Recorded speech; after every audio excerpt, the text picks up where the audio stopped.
Bienvenidos a la semana 17 del ciclo ordinario 2017-2.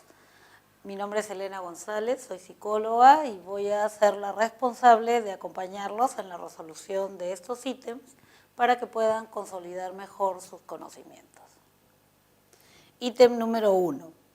Cuando a Juana le preguntan cómo describiría a su esposo, ella responde: él es atento, ordenado, cariñoso, responsable, pero diría que lo define su gran solidaridad con los demás. De acuerdo a la teoría de Allport, marque la alternativa correcta. Bien, aquí están dando diferentes características de una persona y recordaremos que Gordon Allport clasifica los rasgos de la personalidad de cada sujeto en 3 tipos. Algunos rasgos son lo que él llama rasgos cardinales, que son aquellos que definen tu personalidad, o sea, aquellos rasgos que están presentes en todas y cada una de las reacciones que tú realizas. Luego menciona también la existencia de rasgos centrales. Estos rasgos centrales son aquellos con los cuales tú te relacionas con los demás, o sea, son rasgos sociales. Y generalmente son los que se usan para describir a alguien, ¿no? Y luego tenemos lo que él denomina rasgos secundarios y le llama de esa manera a aquellos rasgos que solamente determinan tu comportamiento en tus momentos o ratos de ocio, en tus ratos libres. Bien, aquí han señalado rasgos de varios tipos. Entonces dice, a Juana le preguntan cómo describiría a su esposo. Entonces ella dice, atento, ordenado, cariñoso, responsable. Allí está hablando fundamentalmente de rasgos con los cuales se relaciona con los demás. Al relacionarse con otros es cariñoso, es responsable, es atento. Pero diría, añade ella, que lo define su gran solidaridad. Entonces ella está definiéndolo, señalándolo como que es lo principal en él, la solidaridad que demuestra. Y ahí estamos hablando de un rasgo cardinal. Entonces, teniendo eso claro, vamos a revisar las propuestas. Alternativa A. La solidaridad y la responsabilidad son rasgos centrales. En este caso, no sería correcto porque la responsabilidad sí es central, pero la solidaridad, tal como la esposa lo ha presentado, no es un rasgo central. Ser solidario es un rasgo central, no porque ella dice que eso es lo que lo define, o sea, lo que está marcando con énfasis su característica principal. Entonces, tampoco es la respuesta correcta. Atento, ordenado y cariñoso son rasgos secundarios. No son rasgos secundarios porque los secundarios son los que aparecen en los momentos libres. Atento, ordenado y cariñoso son rasgos centrales. Ser solidario con los demás es un rasgo cardinal. Eso sí es verdad, porque según lo dicho por la esposa, es el rasgo que lo define, que lo caracteriza, es el principal, el que rige su conducta. Finalmente dice, ser responsable es un rasgo cardinal. No, porque tal como lo ha mencionado ella, la responsabilidad es una actividad o es una característica que la demuestra en la interacción con otras personas. Entonces, la única respuesta correcta es la que está marcada con la letra D, que viene a ser la clave correcta. Ítem número 2. En su primer día en la universidad, Patty observa a su alrededor y ve a una chica de contextura obesa, la cual se sienta a su costado. Inmediatamente, Patty piensa, como es gordita, debe ser amistosa y amable. Seguramente ella será mi primera amiga aquí. Señale la teoría en la que se basaría el razonamiento de Patty. Claro, el considerar que podemos adivinar o en todo caso presagiar la personalidad de alguien por su contextura o por su estructura corporal, ¿no? Entonces, como es gordita, debe ser amistosa y amable, es basarnos en una teoría que actualmente ya está fuera de uso, ¿no? Que es la teoría somatopsíquica o la teoría de Kretschmer. Kretschmer es un fisiólogo, o era un fisiólogo, que suponía que la personalidad dependía de la estructura corporal, especialmente fijándose en el tronco. Entonces, según esto, él decía que habían 3 tipos de personalidades. Una persona así, como la mencionada, gordita, ¿no? Era una persona que tenía una personalidad pícnica, y las personas que tenían este tipo de característica eran amistosas, amables, extrovertidas. Entonces, sin saberlo probablemente, Patty ha razonado de acuerdo a cómo Kretschmer razonaba cuando postuló esa teoría que ahora ya no se usa. La respuesta correcta sería la marcada con la letra C. Ítem 3. Junior actualmente es un médico forense prestigioso. Se dedica a examinar cadáveres con muerte sospechosa, o sea, cadáveres de personas que han muerto de una manera sospechosa. También acompaña a los fiscales cuando hay algún accidente de tránsito. En su vida personal, en el pasado, tuvo un comportamiento obsesivo por la violencia. Cuando iba al cine, prefería las películas gore o de guerra, en las cuales disfrutaba especialmente cuando habían escenas de mutilados o heridos. Y su serie favorita era The Walking Dead. De acuerdo a la teoría psicoanalítica, Junior ha experimentado el mecanismo de defensa denominado, bien, aquí está hablando de mecanismo de defensa. Cuando hablamos de mecanismo de defensa, hablamos de un recurso inconsciente, y eso no hay que perderlo de vista. Inconsciente significa que no nos damos cuenta que lo estamos usando, a través del cual enmascaramos un impulso o, en todo caso, nos engañamos, entre comillas, para no sentirnos mal por estar haciendo algo. Bien, ¿cuál es el mecanismo de defensa que en este caso ha empleado? Dice, en su vida personal pasada, él tenía un comportamiento obsesivo por la violencia, era una persona violenta. Buscaba películas de guerra donde había muertes, mutilaciones, heridos. Le gustaba ver series que implicaban muertes, asesinatos. Pero ahora ya dejó de hacer todo eso. O sea, ya dejó de buscar este tipo de actividades y ahora se ha dedicado a ser médico forense. Y dice que es prestigioso. Entonces, lo que ha hecho este sujeto, Junior, es cambiar, redireccionar la satisfacción del impulso. Entonces, tenía un impulso agresivo, violento, según menciona, y ahora se ha dedicado todo ese afán de violencia, de agresión, lo ha redireccionado, lo cambió de dirección y lo satisface examinando cadáveres. Entonces, y examinar cadáveres, médico forense, es una actividad que es más formal, o sea, está más justificado que lo haga, que esté mirando cadáveres porque es un médico forense, entonces está justificado. Entonces, lo que él ha hecho se denomina una sublimación del impulso. Hablamos de sublimar el impulso cuando este impulso es un impulso socialmente inaceptable.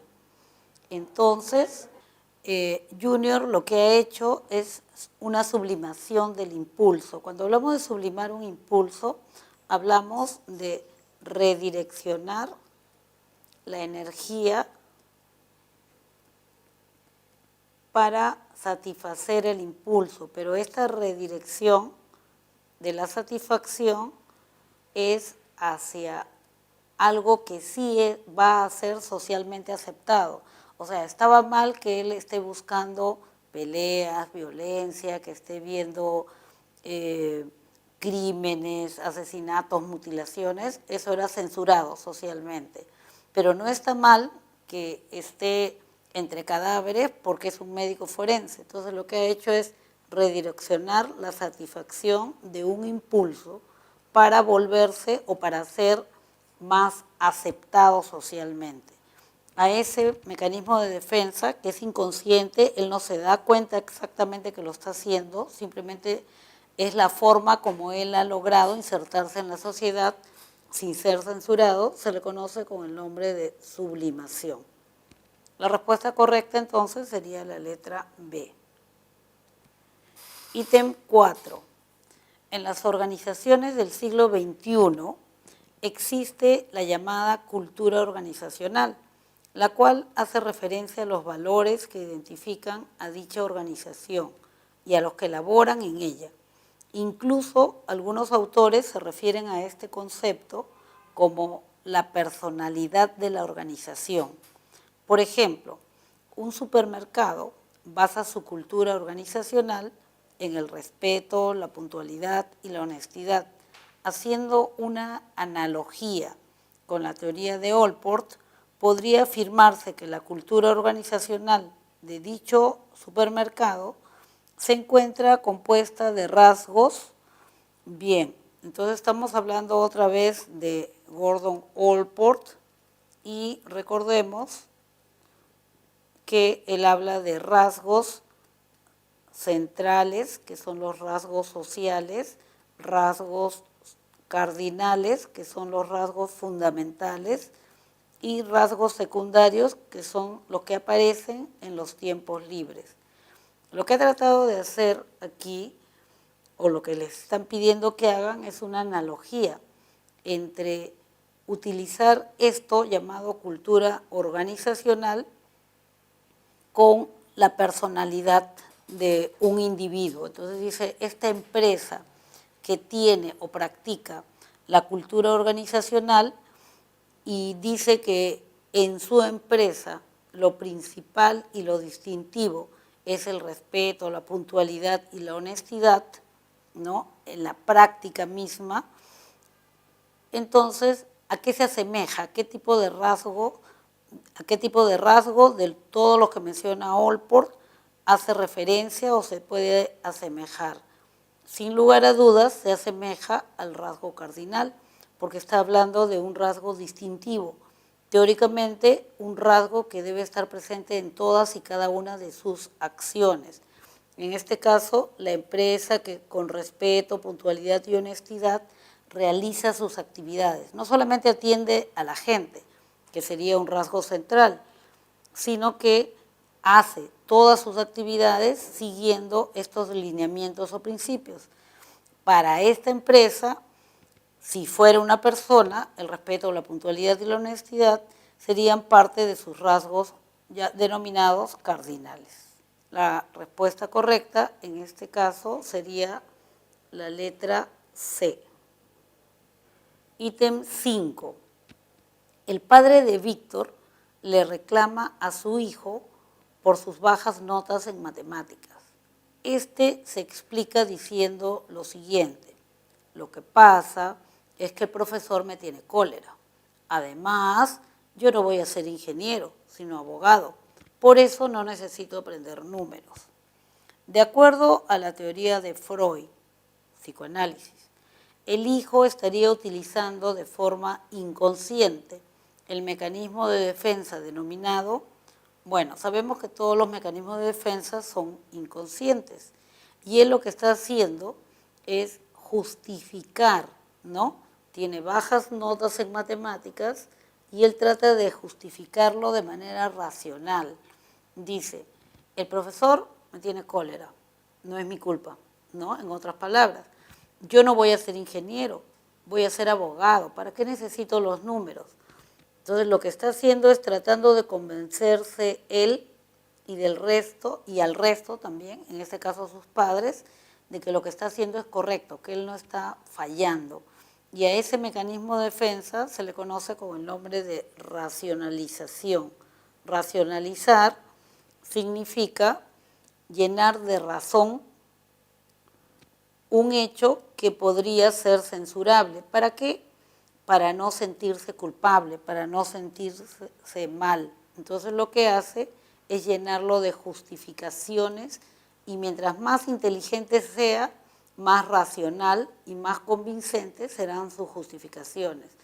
Pero como es algo inconsciente, por lo menos los mecanismos de defensa son inconscientes, el sujeto no se da cuenta que lo está haciendo. Entonces, él realmente se cree todas las justificaciones que da, ¿no? Entonces, él cree realmente, dice, pero ¿para qué? Si yo voy a ser abogado, etcétera, etcétera. Se está convenciendo a sí mismo, ¿para qué? Como todos los mecanismos de defensa, para no sentirse mal, para no sentirse culpable. Ítem número 6 dice, un artículo periodístico refiere, la PNP, o sea, la Policía Nacional del Perú, intervino a 2 sujetos que se encontraban en los exteriores de la explanada norte del Estadio Nacional con 7 entradas falsas. Al ser intervenidos, el primero aseguró desconocer que las entradas que vendía eran falsas, mientras el segundo no se mostró arrepentido y solo se reía como una muestra de burla ante su captura. Considerando la teoría psicoanalítica en relación al caso, es correcto afirmar que, bien, acá tenemos 2 actitudes diferentes, ¿no? Uno, primero, que trata de justificarse, dice que no sabía que eran falsas, y el segundo, que simplemente se ríe de ella, ¿no? Entonces vamos a analizar las proposiciones que nos van dando. A ver, dice, 1. El id de los detenidos se rige por el principio de realidad. Cuando hablamos del id, lo que estamos hablando es del yo. El yo es justamente lo que está relacionado con tu realidad. O sea, es la forma como la persona se contacta con la realidad. Es consciente, generalmente, salvo si utiliza un mecanismo de defensa. En este caso, la realidad no está tomada en cuenta de la misma manera por los dos. Entonces no podemos decir que los detenidos se rigen por un principio de realidad, porque uno está diciendo, no sabía que eran falsas, y el otro está diciendo, no, nada, solamente se está riendo. Entonces esa alternativa no tiene forma de ser correcta. En el segundo caso menciona este ejemplo. Este es un ejemplo del mecanismo de defensa denominado sublimación. Acabamos de ver que la sublimación era el redireccionamiento en la satisfacción del impulso. Aquí no está satisfaciendo un impulso de ninguna manera, ¿no? Entonces, no hay redireccionamiento tampoco, entonces no es sublimación. Vamos a ver la tercera alternativa.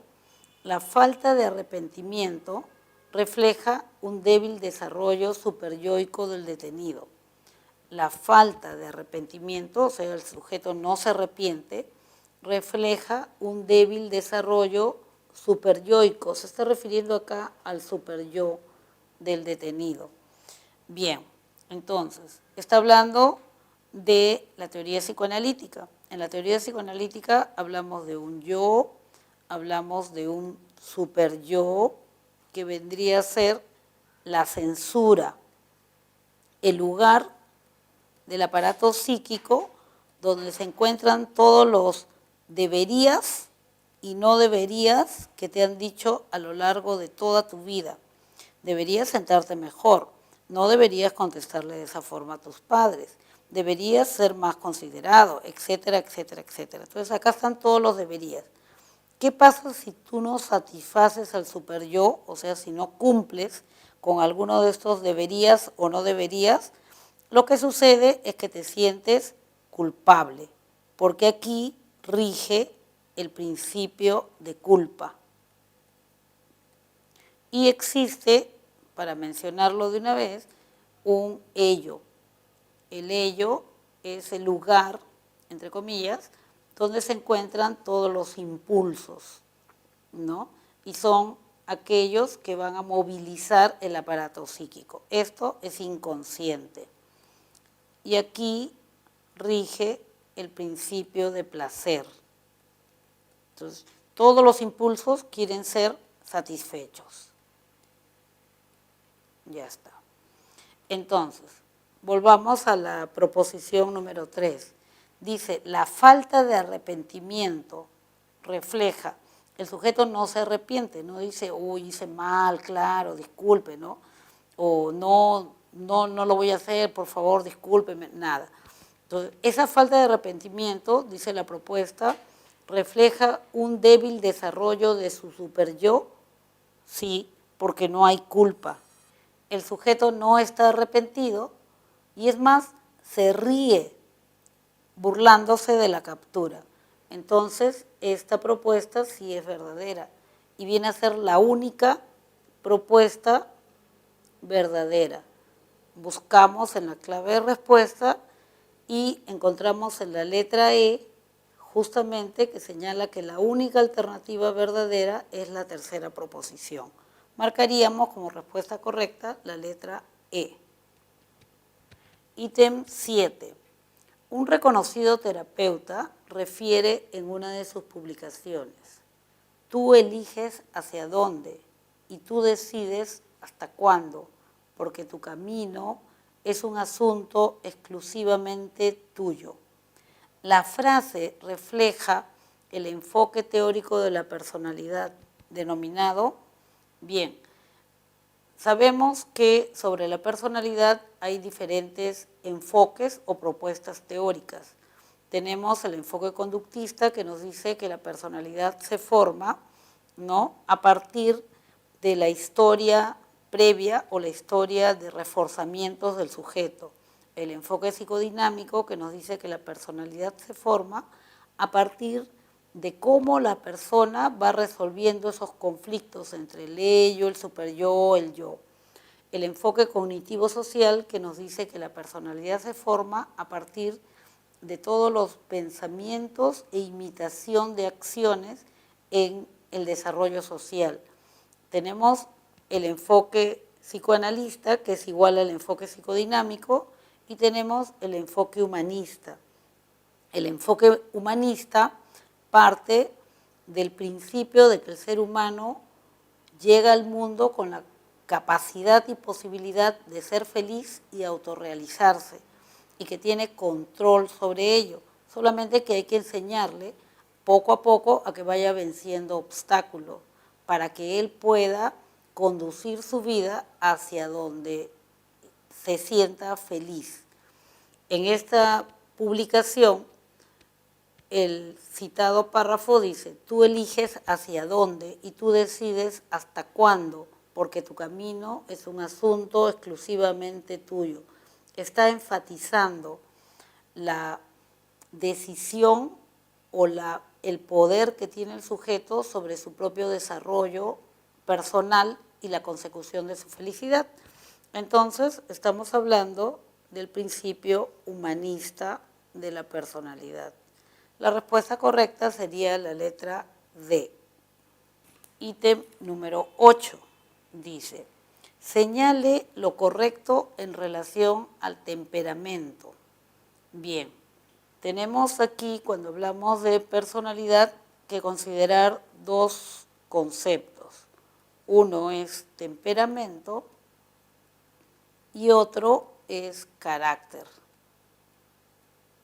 Cuando hablamos de temperamento, hablamos de una predisposición orgánica, heredada, si quieren, a reaccionar con una intensidad y con una velocidad determinada en lo que se refiere a la reacción emocional. Entonces es una predisposición a la reacción emocional con una velocidad y con una intensidad determinada. Eso es temperamento.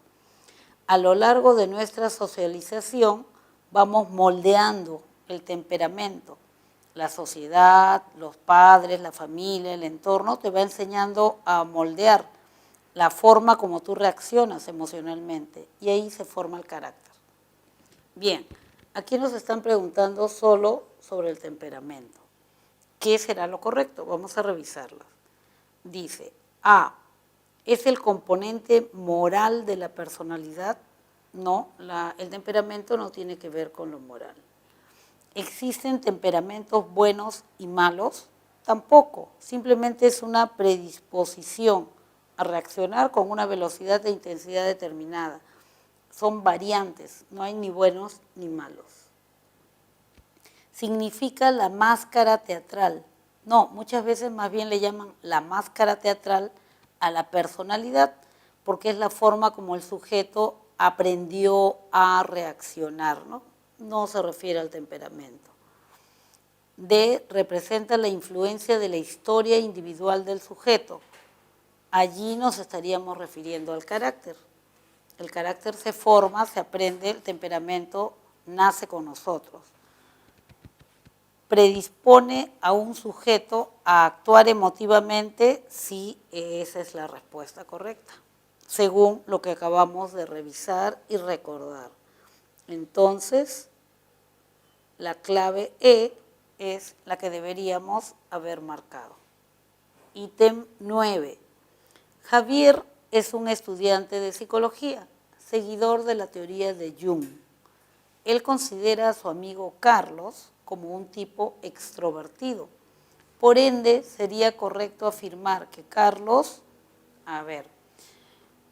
Gustav Jung tiene una teoría sobre la personalidad en la cual dice que ésta depende de hacia dónde se vierte su energía psíquica. Si vierte toda su energía psíquica hacia afuera, es una persona extrovertida. ¿Y cuáles serían las características de la persona extrovertida? Aquella que tiene una mejor y mayor relación con los demás, porque vierte toda su energía, su impulso hacia afuera. Entonces la relación con otros es buena, es una persona perceptiva, conoce muy bien a los demás y le interesa mucho relacionarse con otros. Si tú viertes la energía psíquica, tu energía psíquica hacia ti mismo, entonces tienes una personalidad introvertida. Y las características de este tipo de personalidad sería que el sujeto es más bien más analítico sobre sí mismo, se conoce mejor, es analítico, es reflexivo, tiende a planificar y, por ende, al concentrarse más en sí mismo, su relación interpersonal es escasa. A ver, volvemos. Dice, Carlos es un tipo extrovertido. Por tanto, es una persona aventurera. Sí, podría ser porque le gusta la aventura, ser intrépido, relacionarse con los demás, volcar todo su impulso hacia afuera. Vamos a seguir viendo las otras alternativas. Tiene tendencia a la obesidad, no tiene nada que ver si es obeso, si es delgado, con extroversión. ¿Es frío y distante? No, más bien una persona extrovertida que se relaciona más con los demás suele ser una persona afectiva, una persona muy activa, ¿no? Es la relación con los demás lo que marca la característica de su comportamiento. ¿Es reflexivo? No, esa sería una característica del introvertido. Tiene una contextura física delgada, la contextura física no tiene relación con su personalidad. Entonces, la respuesta que mejor se ajusta a una personalidad de tipo extrovertido es la letra la que está escrita en la letra A, que refiere que puede ser una persona que le gusta la aventura. Y marcamos la letra A. Ítem número 10. Al observar a una persona invidente, Fiorella decide ayudarla a cruzar la pista, a pesar que tiene prisa por llegar a sus clases. La conducta de ella ilustra el componente de la personalidad denominado, ella vio a una persona invidente que no podía ver, ciega, y decidió ayudarla a cruzar a pesar de que estaba apurada. Entonces ella ha aprendido a ser una persona solidaria que ayuda a los demás. Dice, este comportamiento ilustra el componente de la personalidad denominada ello, no, porque este no es un componente de la personalidad, sino del aparato psíquico. Carácter, sí, porque el carácter es el resultado del aprendizaje social sobre el temperamento. Temperamento, no, porque es la predisposición a reaccionar emocionalmente. Intelecto no tiene que ver con la inteligencia, su reacción, su conducta hacia la otra persona. Biotipo tampoco se refiere a ello. Entonces la respuesta correcta sería la letra B, que nos señala del carácter de Fiorella. Bien, espero haberlos ayudado a aclarar mejor todos los conceptos y poder rendir un buen examen.